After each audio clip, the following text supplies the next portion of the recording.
Bonjour et bienvenue sur le podcast du site comparaton.com. Celui-ci est issu d'un article qui a été rédigé par un expert sur notre site. Cependant, vous allez le voir, le podcast est lu par une voix de synthèse. Et oui, en effet, malheureusement, je ne peux pas faire toutes les vidéos que je voudrais. Je n'ai pas le temps. J'espère que ceci vous conviendra.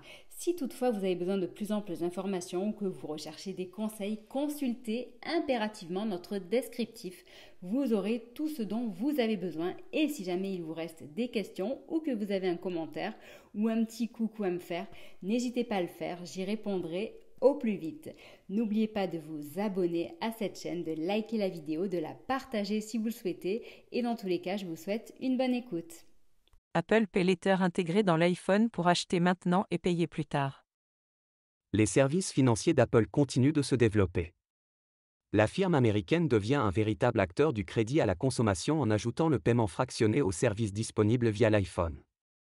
Baptisée Apple Pay Later, la fonctionnalité est pour l'instant disponible en bêta privée aux États-Unis. Explication. En quoi consiste l'offre Apple Pay Later? Les clients d'Apple ont désormais une nouvelle raison de se servir de leur iPhone pour régler leurs achats.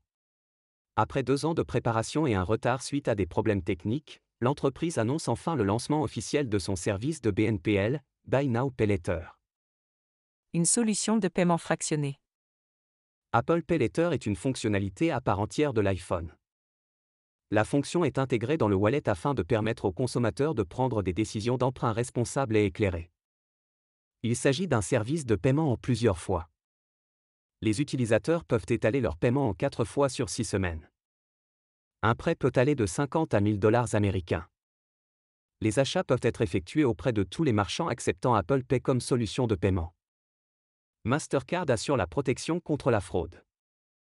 Pour profiter de ce nouveau service, les clients d'Apple devront commencer par activer la fonctionnalité depuis l'application Wallet et candidater pour un prêt. Lorsque le crédit est accepté, l'option de paiement échelonné apparaît lors du passage en caisse. Pour retrouver le résumé des échéances à venir, les utilisateurs devront consulter leur tableau de bord. Des paiements étalés sans frais. Apple Pay Later a été pensé dans le but de préserver la santé financière des utilisateurs. Le recours au paiement échelonné est sans frais. L'entreprise ne prélève aucun intérêt. En cas de défaut de paiement, il n'y a pas de pénalité de retard. En revanche, les données seront transmises aux agences de notation de crédit. Pour les marchands, le coût sera compétitif par rapport à ceux des concurrents. À qui s'adresse le paiement différé d'Apple? Avec Pay Later, les utilisateurs Apple éligibles à l'offre ont désormais le choix entre 2 options, le paiement classique Apple Pay et le paiement différé. Un service disponible seulement aux États-Unis pour l'instant. Le déploiement du service, Buy Now Pay Later, sera progressif. Pour le moment, la nouvelle solution de paiement est accessible uniquement aux États-Unis. Dans un premier temps, l'accès sera sur invitation.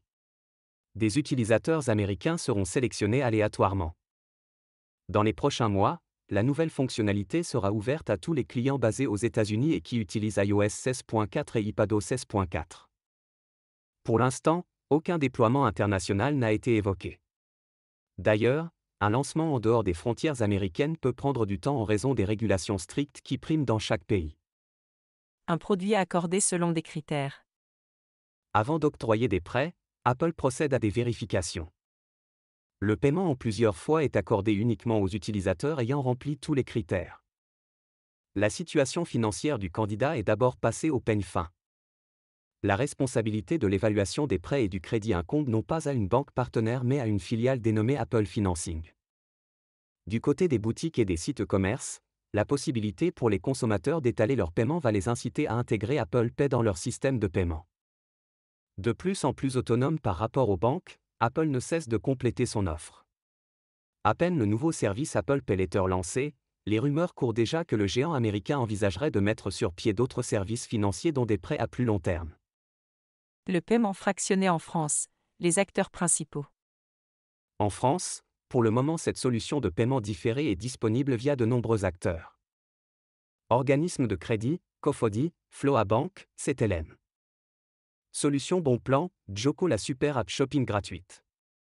Des acteurs pour les pros, Strip. Des fintech, PayPal, Alma.